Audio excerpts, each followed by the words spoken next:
नमस्कार। इस वक्त के बुलेटिन के साथ मैं हूं अनुपम। सबरी बड़ी खबर आ रही है मथुरा से। वायरल वीडियो मामले में एफआईआर दर्ज की गई है। बीजेपी प्रत्याशी ने दर्ज कराया है मुकदमा। बलदेव विधानसभा प्रत्याशी ने किया है केस। धारा 420 507 में यह मुकदमा दर्ज हुआ है। गाड़ियों में तोड़फोड़ का वीडियो वायरल हुआ था। विधायक पूरन प्रकाश के काफिले पर हमले का आरोप है। बीजेपी उम्मीदवार ने वायरल वीडियो को विरोधियों की साजिश बताया है। ये यहां पर बड़ी खबर। बलदेव विधानसभा के कैंडिडेट ने यहां पर यह केस दर्ज कराया है।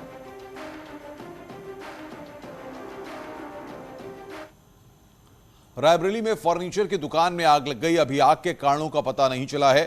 आग से दुकान का सारा सामान जलकर राख हो गया। स्थानीय लोगों और फायर ब्रिगेड की टीम ने आग पर काबू पाया। लालगंज कोतवाली क्षेत्र के सेकुआपुर के पास का यह पूरा मामला है। तो फर्नीचर की दुकान में वहां पर भीषण आग लग गई। ये तस्वीरें इस वक्त हम आपकी स्क्रीन पर दिखा रहे हैं। फायर ब्रिगेड की टीम मौके पर पहुंची और उसके द्वारा आग पर काबू पाया जा सका। खबर इटावा से। बिजली के शॉर्ट सर्किट से घर में भीषण आग लग गई। आग से जहां पूरा घर जलकर राख हो गया, वहीं घर के बाहर लगी कार भी जलकर राख हो गई। जानकारी के मुताबिक बिजली के केबिन में उठी चिंगारी के चलते आग लगी। मामला बसेहर थाना के लोहरई रामपुरा गांव का है।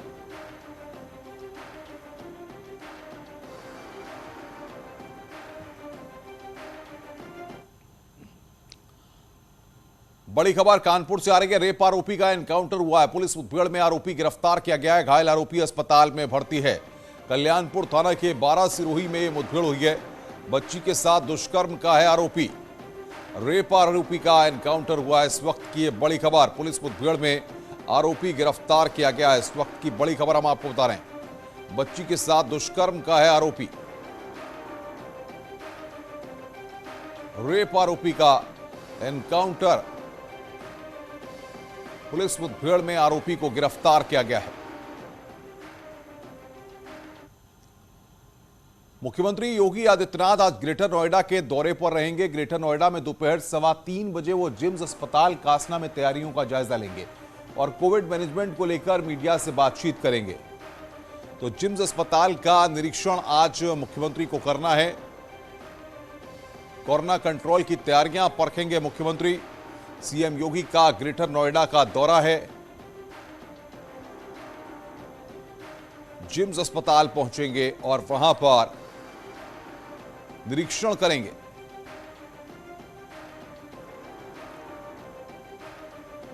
सीएम योगी का ग्रेटर नोएडा का आज दौरा है। जिम्स अस्पताल का मुख्यमंत्री आज निरीक्षण करेंगे। कोरोना कंट्रोल की तैयारियों को परखेंगे। उत्तर प्रदेश की सियासत से जुड़ी बड़ी खबर। आज बीजेपी में शामिल होंगी अपर्णा यादव। सुबह 10 बजे थामेंगी भारतीय जनता पार्टी का दामन। मुलायम सिंह यादव की छोटी बहू हैं अपर्णा यादव और वो आज भारतीय जनता पार्टी में शामिल हो रही हैं। यानी कि यादव परिवार में भारतीय जनता पार्टी ने यहां पर सेंध लगाई है। आज बीजेपी में शामिल होंगी अपर्णा यादव। 10 बजे का वक्त बताया जा रहा है जब वो आज भारतीय जनता पार्टी में शामिल होंगी। कहा यह जा रहा है कि मुख्यमंत्री योगी आदित्यनाथ वहां की मौजूदगी में वो भारतीय जनता पार्टी की सदस्यता लेंगी।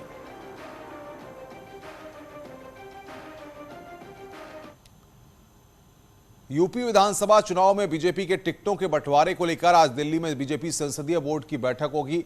इस बैठक में सीएम योगी भी शामिल होंगे। पार्टी पिछले कई दिनों से दिल्ली में टिकटों को लेकर लगातार मंथन कर रही है और उम्मीदवारों के बारे में मिले फीडबैक और गहन समीक्षा के बाद ही पार्टी टिकट देगी। माना जा रहा है कि बीजेपी संसदीय बोर्ड की बैठक के बाद यूपी के उम्मीदवारों पर अंतिम फैसला हो सकता है।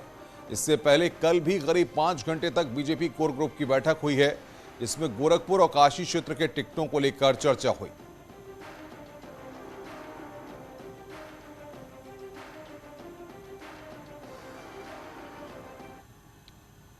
चुनाव आयोग ने समाजवादी पार्टी को फटकार लगाई। आयोग ने उसे कोविड गाइडलाइन तोड़ने का दोषी पाया है। दरअसल 14 जनवरी को स्वामी प्रसाद मौर्य के एसपी में शामिल होने के मौके पर लखनऊ स्थित एसपी ऑफिस में भारी भीड़ जमा हुई थी। चुनाव आयोग ने कहा है कि अपने ऑफिस में भारी भीड़ जमा कर समाजवादी पार्टी ने कोविड गाइडलाइन का उल्लंघन किया। आयोग ने कहा है कि गाइडलाइन उल्लंघन का यह पहला मामला है। चुनाव आयोग ने समाजवादी पार्टी को सलाह दी है कि वो भविष्य में गाइडलाइन पालन को लेकर सतर्क रहें।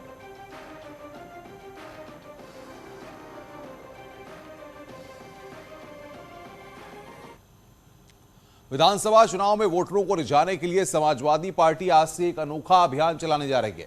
वो मुफ्त बिजली को लेकर रजिस्ट्रेशन अभियान शुरू कर रही है।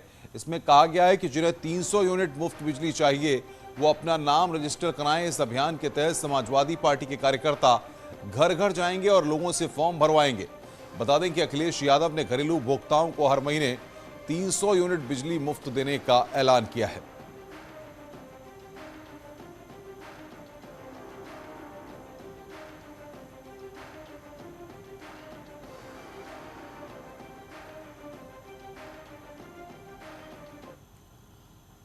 इमरान मसूद को लेकर बड़ी खबर आ रही है। सूत्रों के मुताबिक इमरान मसूद बीएसपी के टिकट पर सहारनपुर के नकुड़ से चुनाव लड़ सकते हैं। आज दोपहर में वो इसका औपचारिक ऐलान कर सकते हैं। वहीं मसूद अख्तर को लेकर खबर है कि वो कांग्रेस में वापस जा सकते हैं और अपनी मौजूदा सीट सहारनपुर देहात से ही चुनाव लड़ सकते हैं। ये अपडेट यहां पर आ रहा है मसूद अख्तर के बारे में।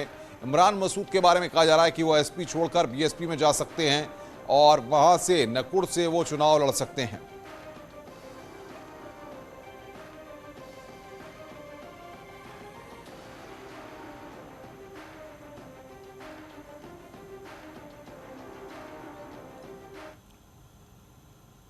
गठबंधन को लेकर समाजवादी पार्टी से निराशा हाथ लगने के बाद चंद्रशेखर आजाद ने अकेले चुनाव लड़ने का ऐलान किया है और 33 उम्मीदवारों की पहली लिस्ट भी जारी कर दी है।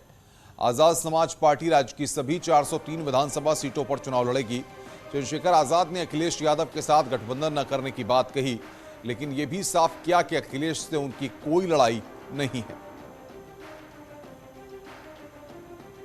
देखिए, मैं समझता हूं लोकतंत्र हिस्सेदारी का मामला है। जिनके पास बहुमत होता है उनकी सरकार होती है और जो भी गठबंधन बना उसमें सब लोगों ने हिस्सेदारी ली। आजाद समाज पार्टी से भी कुछ प्रस्ताव पे हिस्सेदारी की बात हुई थी। कुछ कॉमन मिनिमम प्रोग्राम थे, जैसे प्रमोशन में रिजर्वेशन का मामला है, जैसे ओबीसी का क्रीमी लेयर का मामला है, बैकलॉग का मामला है, पुरानी पेंशन का मामला है, नौजवानों के लिए नई नियुक्ति का मामला, इस पर बात हुई थी और सभी चीज़ों पर असहमति रही। इस वजह से मैंने 15 तारीख को प्रेस कॉन्फ्रेंस करके आज 17 तारीख का समय दिया था। 18 तारीख होगी तो मैंने आज जो प्रेस कॉन्फ्रेंस की है वो इस बात पे की है कि अब हम समाजवादी पार्टी के साथ गठबंधन में नहीं जाएंगे। पीएसपी के अध्यक्ष शिवपाल यादव ने कल अखिलेश यादव से मुलाकात की। दोनों के बीच करीब 40 मिनट तक बातचीत चली है। मीटिंग के बाद शिवपाल यादव ने कहा कि बातचीत शानदार रही और मैं बहुत संतुष्ट हूं। उन्होंने कहा कि हम मिलकर चुनाव लड़ रहे हैं और अखिलेश के नेतृत्व में सरकार बनाने जा रहे हैं। हालांकि आदित्य यादव के चुनाव लड़ने पर वो कुछ नहीं बोले।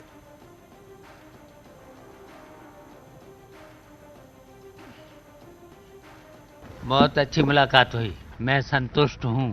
समाजवादी पार्टी मिलकर के चुनाव लड़ना है। कई तरह की खबरें सुबह आ रही थी सर, उन खबरों में क्या कोई दम था? मिलकर के हम दोनों को समाजवादी और प्रसपा दोनों मिलकर के चुनाव लड़ेंगे और अखिलेश यादव के नेतृत्व में सरकार बनाएंगे। आदित्य भाई बगल में बैठे, वो भी लड़ेंगे ना? देखिए, साथ और से थे शिवपाल सिंह यादव साहब, जो कि प्रगतिशील समाजवादी पार्टी के राष्ट्रीय अध्यक्ष हैं। वो समाजवादी पार्टी दफ्तर से निकल रहे हैं मुलाकात करने के बाद। 40 मिनट तक मुलाकात उनकी चली है। यह एक्सक्लूसिव बातचीत उन्होंने न्यूज 18 से की। उन्होंने कहा कि समाजवादी पार्टी और प्रगतिशील समाजवादी पार्टी में कोई मतभेद नहीं है, सीटों को लेकर कोई मतभेद नहीं है। हमारी मुलाकात करीब 40 मिनट चली है, सब कुछ ठीक है और हम लोग 2022 में मिलकर सरकार बनाने जा रहे हैं। कैमरा पर्सन अनिल के साथ अलाउद्दीन, न्यूज 18 लखनऊ। तौकीर रजा का एक और विवादित बयान सामने आया है। बाटला हाउस में मरने वाले आतंकी नहीं। रजा ने कहा उन्हें शहीद दर्जा मिलना चाहिए था। मुसलमानों से ने कांग्रेस पेरोल पर छोड़ा। ये यहां पर बाटला हाउस में मरने वाले आतंकी नहीं, ये बात तौकीर रजा ने यहां पर कही है। उन्हें शहीद का दर्जा मिलना चाहिए था। तौकीर रजा का यह स्टेटमेंट, एक और विवादित बोल तौकीर रजा के यहां पर सामने आए हैं। मंच से ये बात कही थी कि कांग्रेस ये ना समझे कि उनको माफ कर दिया है। अभी मुसलमानों ने आपको पैरोल पे छोड़ा है। अगर आपका काम आगे ठीक रहेगा तो फिर आपके बारे में आगे सोचा जाएगा।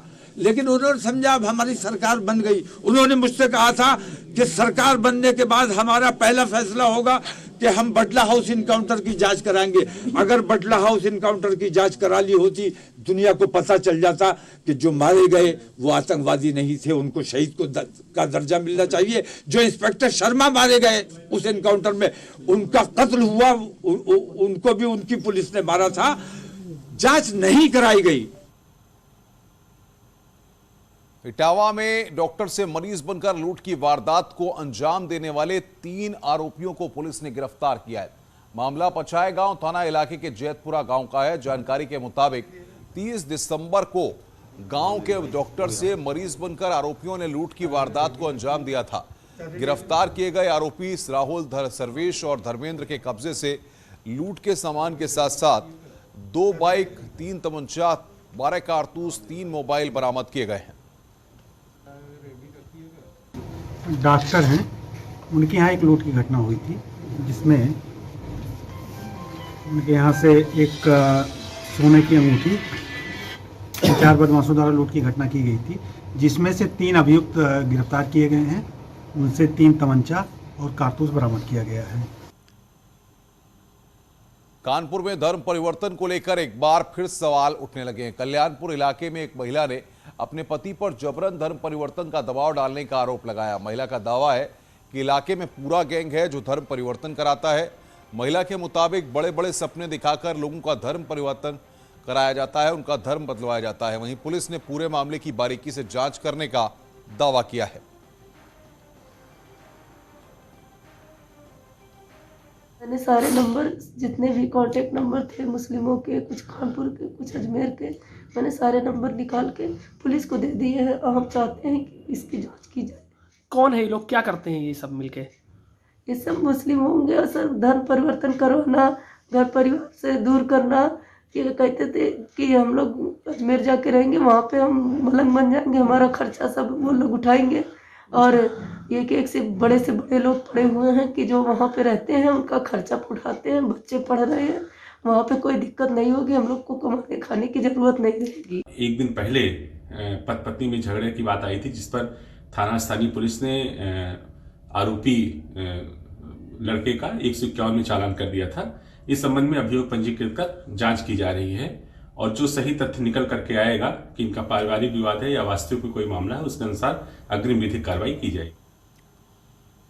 महाराणा प्रताप की पुण्यतिथि पर सीएम योगी ने उन्हें नमन किया। सीएम ने ट्वीट किया, मां भारती के अमर सपूत, भारतीय स्वाभिमान और शौर्य के अप्रतिम प्रतीक, महापराक्रमी विलक्षण संगठनकर्ता, त्याग और बलिदान के उच्चतम आदर्श महाराणा प्रताप की पुण्यतिथि पर उन्हें विनम्र श्रद्धांजलि एवं कोटि कोटि नमन।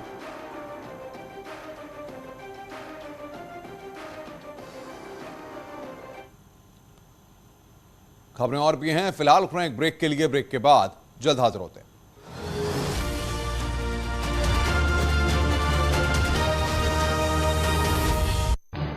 इस न्यूज हेडलाइंस के प्रायोजक पेट सफा आयुर्वेदिक जूस। पेट दफा, हर रोग दफा।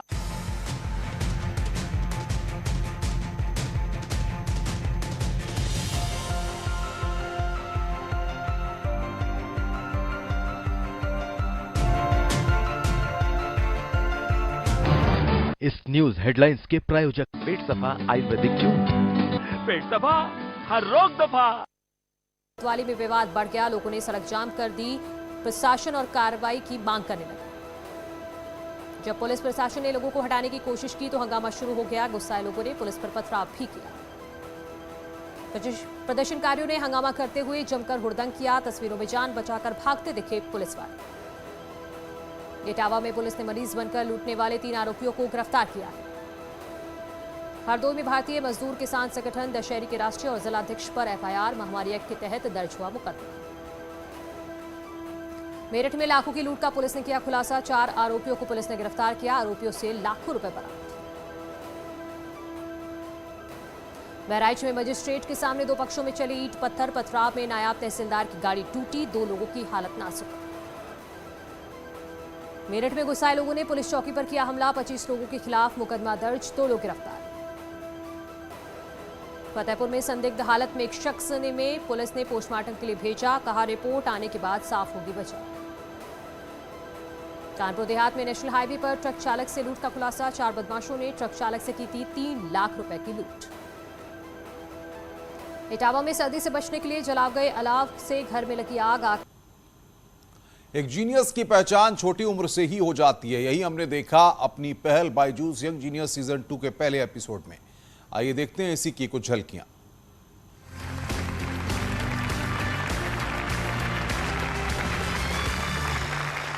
नमस्कार। नन्हे नन्हे कदम पर बहुत ऊंची उड़ान, छोटी सी उम्र में बना लेते हैं ये अपनी पहचान। कला, खेल, ज्ञान, विज्ञान हर जगह छा जाते हैं। ये भारत के यंग जीनियस कल का भारत बनाते हैं और इसलिए एक बार फिर सज चुका है जीनियसेस का ये मंच। Welcome to Byju's young genius season 2। Byju's young genius news 18 की एक पहल, इंडिया को इंडिया के यंग जीनियसेस से मिलवाने की।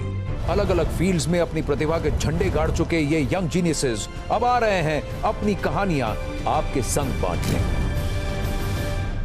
ये हैं वर्ल्ड किक बॉक्सिंग चैंपियनशिप में इंडिया को 2 बार गोल्ड मेडल दिलाने वाली तर्कपुरा कश्मीर से 14 साल की तजम्मुल इस्लाम। मेरा नाम तजम्मुल इस्लाम है एंड मैं कश्मीर से बिलोंग करती हूँ। मैं 14 साल की हूँ एंड मैं 2 times world kick boxing champion हूँ। अपने लिए जिए तो क्या जिए, जिए दिल जमाने के लिए। हमारे अगले जीनियस इस बात को पक्के तौर पर मानते हैं, इसलिए तो उन्होंने औरतों की सुरक्षा के लिए एक ऐप बनाया है, रक्षा ऐप। ये है प्रधानमंत्री बाल पुरस्कार से सम्मानित जम्मू के 14 साल के हरमनजोत सिंह।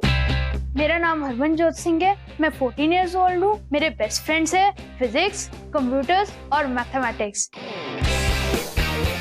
कंप्यूटर प्रोग्रामिंग सीखने के बाद मैंने अपना सबसे पहला एप्लीकेशन बनाया जिसका नाम था रक्षा वुमेन सेफ्टी ऐप। अब आप मुझे एक बात बताइए, आपने ऐप तो बना दिया पर आप खुद सेल्फ डिफेंस जानते हैं? मतलब फोर्स में मैं देखने का बहुत शौक है, करने का नहीं है। नई सोच और बुलंद हौसलों के साथ दुनिया को अचंभित करने वाले और भी यंग जीनियस आएंगे।